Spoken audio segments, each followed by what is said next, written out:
오늘은 재물과 믿음 이런 제목으로 하나님 말씀을 전하겠습니다. 우리가 건강 진단을 하면 우리가 피, 소변 검사도 하고 PT도 찍고 엑스레이도 찍고 그러면 그 사람의 건강 진단이 나오는 것처럼 우리 하나님께서는 교회도 건강 진단하고 우리 개인 성도도 건강 진단을 합니다. 그래서 우리가 주일날은 7교회의 건강 진단을 우리 주님의 눈으로 보고 평가하는 내용을 지금 계속 공부하고 있고요. 오늘은 한 개인의 건강 진단을 해서 그 건강 진단의 결과가 어떻게 나왔는가, 오늘 이 한 사람의 이 재물과 믿음에 관한 평가, 이로 통한 주님의 메시지 또 교훈을 받을까 합니다.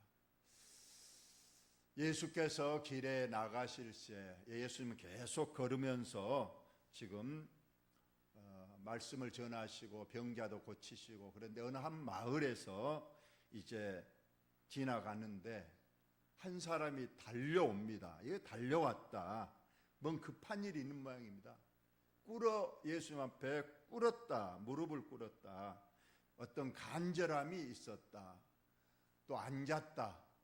아마 하여튼 겸손한, 하여튼 급함고 간절하고 겸손함으로 예수님께 물었습니다.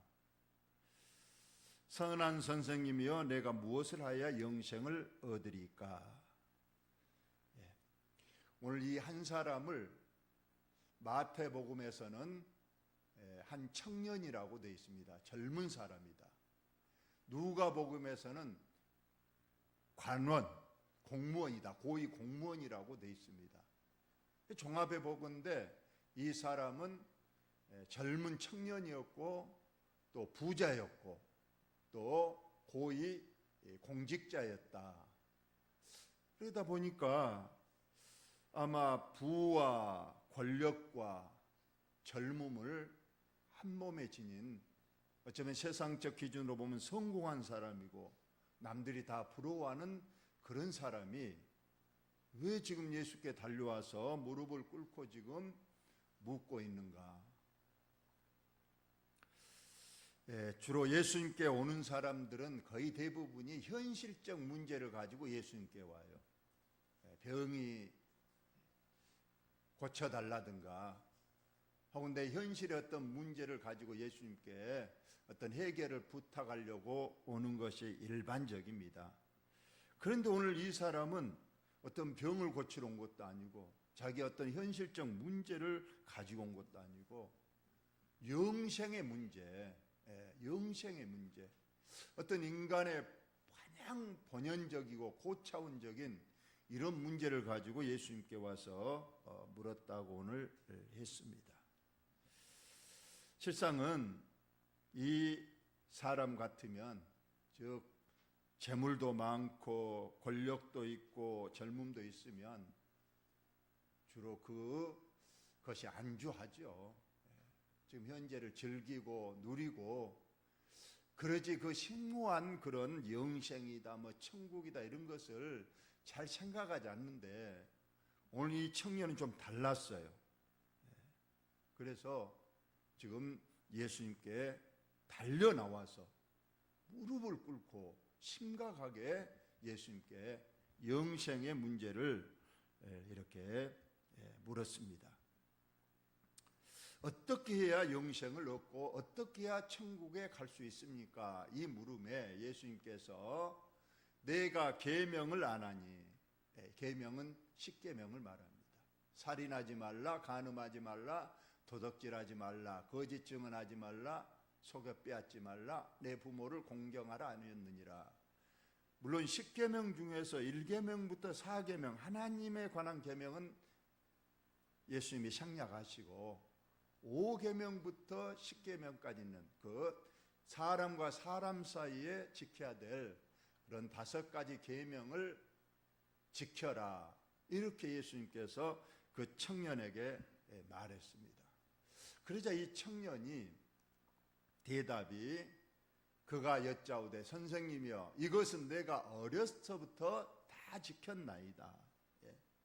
아마 사도 바울도 나는 율법에는 흠이 없이 어릴 때부터 철저하게 계명 율법을 지켰다고 한 것처럼 유대인들은 지금도 그 자녀 교육만큼은 철저합니다. 거의 뭐 젖대자마자 율법서를 매일 암송하게 하고 율법 학교에 가서 철저히 교육과 훈련을 받은 것처럼 이 청년도 어릴 때부터 이렇게 율법에 대하여 철저히 배우고 그 말씀에 철저히 순종을 했다고 답을 했습니다. 과연 이것이 우리 주님은 어떻게 평가하실까요? 예수께서 그걸 보시고 사랑하사 이르시되, 여기서 사랑하사 이르시되 그 말은 이 청년의 그 말을 옳다고 인정한 거예요. 그렇다, 너가 어릴 때부터 철저하게 율법에 잘 지키고 율법을 순종하고 준수했다. 그걸 인정한 겁니다. 그런데 내게 아직도 한 가지 부족한 것이 있다. 에베소 교회도 다 잘했는데 내게 한 가지 부족한 것, 책망할 것이 있다 한 것처럼 이 청년에게도 네가 다 잘했는데 한 가지 부족한 것이 있다. 가서 내게 있는 것을 다 팔아 가난한 자들에게 주라.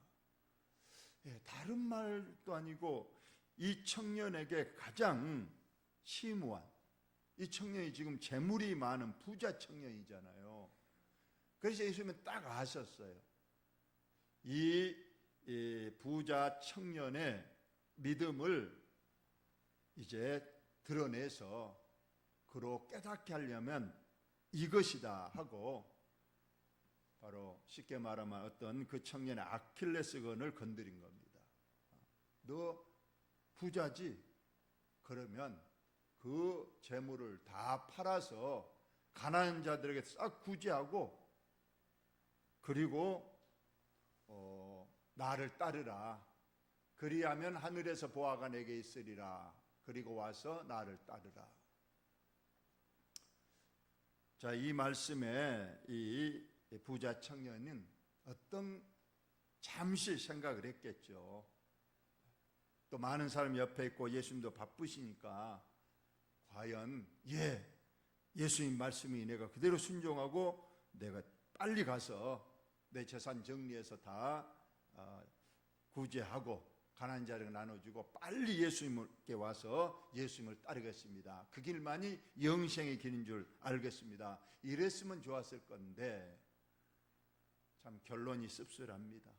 정말로 진지하게 왔는데 결론은 그 사람은 재물이 많은 거로 이 말씀으로 인하여 슬픈 기색을 띠고 근심하며 가니라. 다른 것은 다 순종하고 받겠는데 이 재물을 팔아서 가난한 자에게 주라는 이 말씀은 내가 도저히 따를 수 없습니다. 나에게는 이 재물이 생명과도 같고 피 같은 것인데 이걸 어떻게 내가 남에게 다 주고 주님을 따릅니까? 하면서 결국은 근심하며 슬픈 기색을 띠고 예수님을 떠나갔다.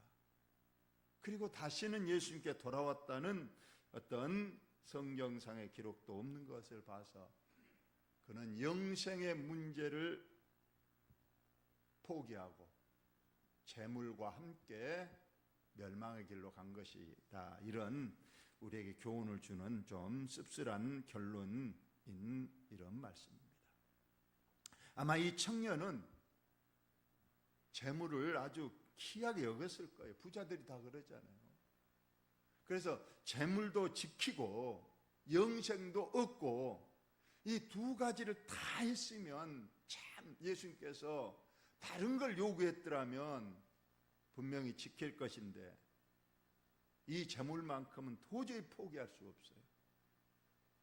재물도 지키고 영생도 얻고 두 마리 토끼를 다 얻으려고 했지만 성경은 절대 이 두 재물과 영생은 겸하여 하나님을 섬기지 못한다고 되어 있기 때문에 결국은 이 청년은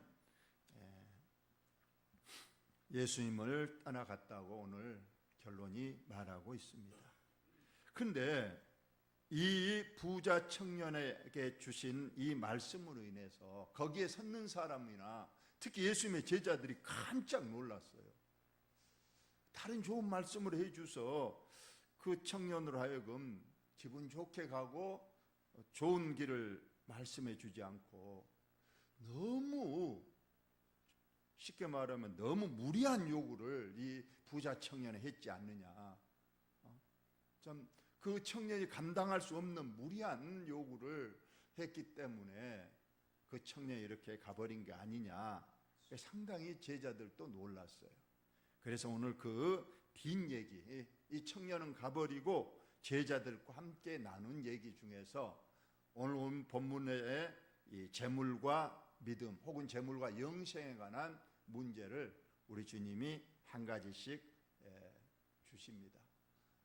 자, 다 같이 읽습니다. 시작. 예수께서 들러보시고 제자들에게 이르시되 재물이 있는 자는 하나님의 나라에 들어가기가 심히 어렵도다 하시니, 부자는 하나님 나라에 들어가기 어렵다고 말씀하셨어요.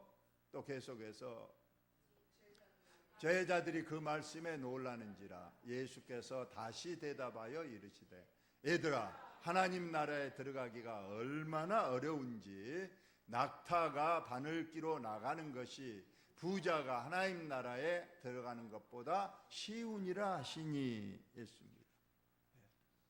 상당히 참 우리가 쉽게 받아들일 수 없는, 납득할 수 없는 조금 어려운 고차원적인 얘기를 지금 예수님께서 하십니다. 이따 결론으로 제가 말씀을 드릴 겁니다. 그래서 제자들 너무 놀랐어요. 그러면 돈이 있으면 구원 다 못 받으면 누가 구원을 얻을 수 있습니까? 아무것도 없는 철저한 무소유, 가난뱅이, 거지들만 구원을 받을 수 있습니까? 지금 엉뚱한 또 얘기를 제자들이 합니다. 예수께서 그들을 보시며 이르시되 사람으로서는 할 수 없으되 하나님으로서는 그렇지 아니하니 하나님으로서는 다 하실 수 있느니라. 이 말씀은 구원의 문제는 오로지 누구만이 할 수 있다고요? 하나님만이. 부자라고 해서 구원 절대 못 받고 가난한 자는 무조건 다 구원받고 이런 것이 아니고 우리는 간혹 그런 얘기도 해요.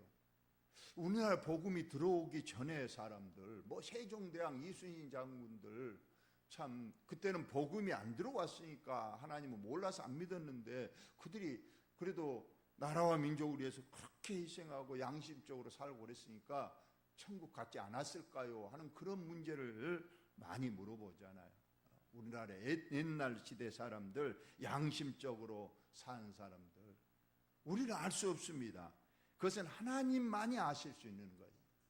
구원의 문제만큼은 하나님의 절대 주권에 속하기 때문에 우리가 뭐 이순신 장군이 구원 받았다 못 받았다, 세종대왕, 뭐 삼국시대 사람들, 우리는 그걸 가지고 절대 이러쿵저러쿵 혹은 추론해서 말할 수 없고 그건 하나님의 절대 주권에 맡겨진 것이라고 말하는 거예요. 오늘 예수님께서 말씀하신 거예요.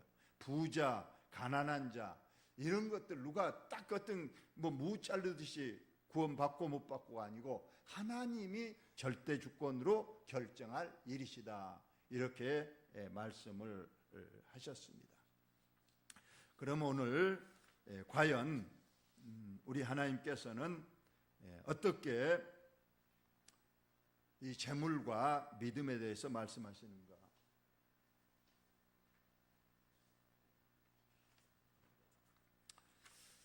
이 재물 혹은 뭐 물질, 돈 같은 용어입니다.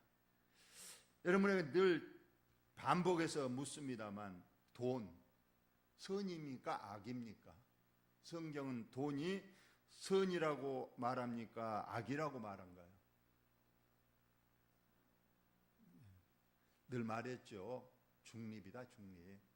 돈 자체가 선이다, 악이다가 아니고 이걸 어떻게 사용하느냐에 따라서 선이 되기도 하고 악이 되기도 한다. 그러니까 돈이 일만하게 뿌리라 그렇게 성경이 절대 말하지 않고 돈을 사랑함이 일만하게 뿌리가 된다고 말씀하는 거예요. 그래서 이 돈은 아주 날카로운 낯선 칼과 같다. 이걸 잘 사용하면, 즉 의사가 이 칼을 잘 사용하면 병든 사람을 수술해서 살릴 수 있는 칼이 되지만, 이 칼이 강도에게 손에 들려지면 무수한 사람을 죽일 수도 있는 이런 도구가 된다, 이러한 말씀이에요. 오늘 부자가 천국 가기가 힘들다고 그랬죠. 마치 그 큰 낙타가 바늘길, 조그마한 바늘길을 통과하는 것보다 부자가 천국 가는 것이 더 어렵다, 거의 불가능하다고 말씀했는데, 그런다고 예수님의 말씀이 부자는 다 지옥 간다, 천국 한 명도 못 간다, 그런 뜻이 절대 아닌 거예요. 여러분, 오늘날도 부자가 얼마든지 물질을 잘 사용해서 하나님께 영광을 돌리고 하늘의 상을 쌓는 좋은 일을 하는 부자들이 얼마나 많습니까? 여러분, 우리나라 그 연예인들 중에 기부를 많이 하는 연예인들이 있다고 그래요. 유재석 30억 했고, 우리 믿음의 그 정혜선 시언이라는 부부가 있어요. 전에 다니엘에서 간증되어 있는데 그 부부는 35억을 했습니다. 그런데 장나라, 우리 앞전에 장나라라는 그 배우 봤죠?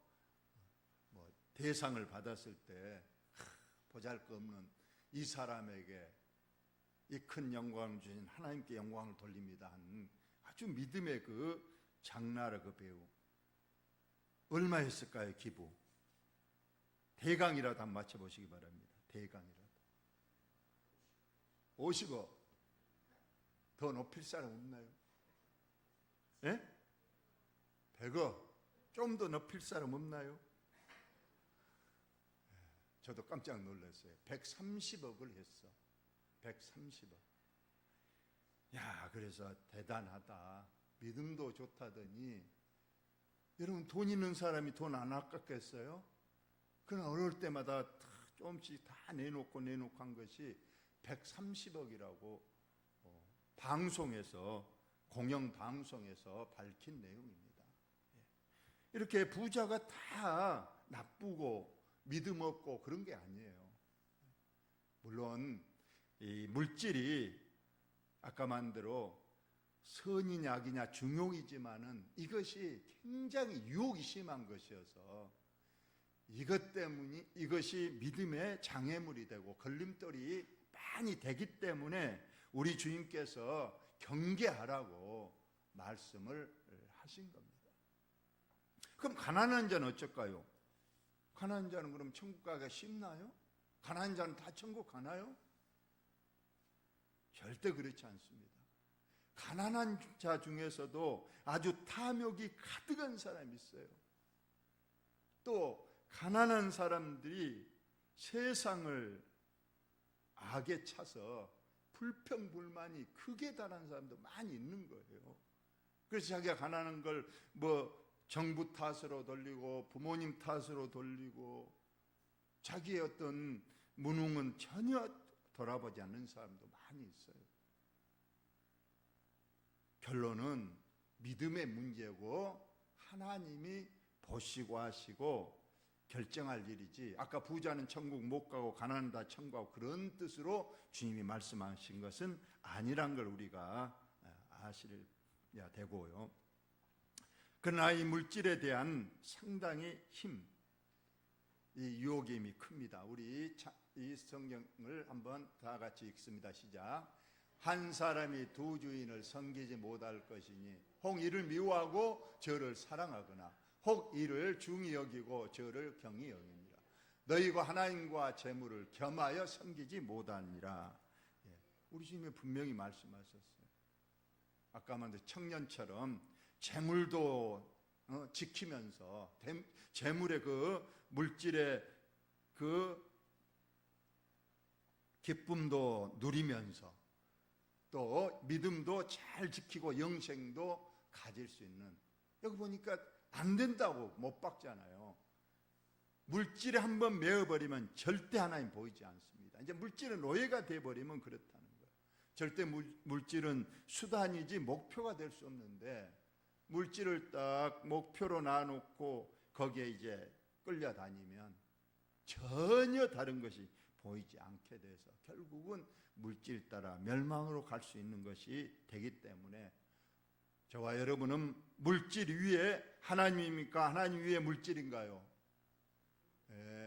물질이 하나님이란 걸 분명히 확실히 해야 되고, 둘 중에 하나 선택해야 된다면 필연적으로 우리는 물질보다는 하나님을 선택해야 될 줄로 믿습니다. 결론적으로 말하면 오늘 이 부자 청년, 간절함과 갈급한 마음이 있어서 예수님을 찾아왔어요. 그만큼은 얼마나 중요한 일입니까?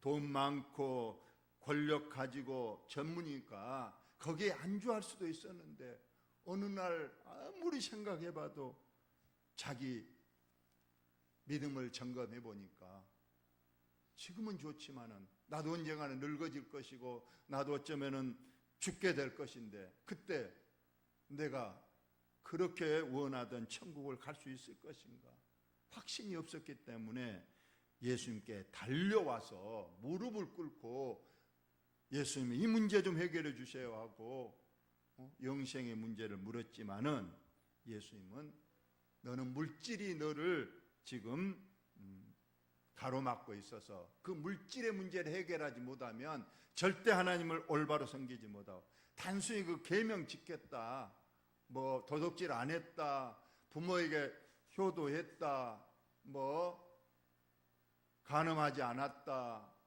도둑질하지 않았다, 이런 것 가지고는 그것은 절대 천국에 가고 못 가를 결정하는 것이 아니다. 실상은 중세시대 때는 행위주의가 있었어요. 행함으로 천국 간다는 거예요. 우리가 잘하면 천국 간다는 거예요.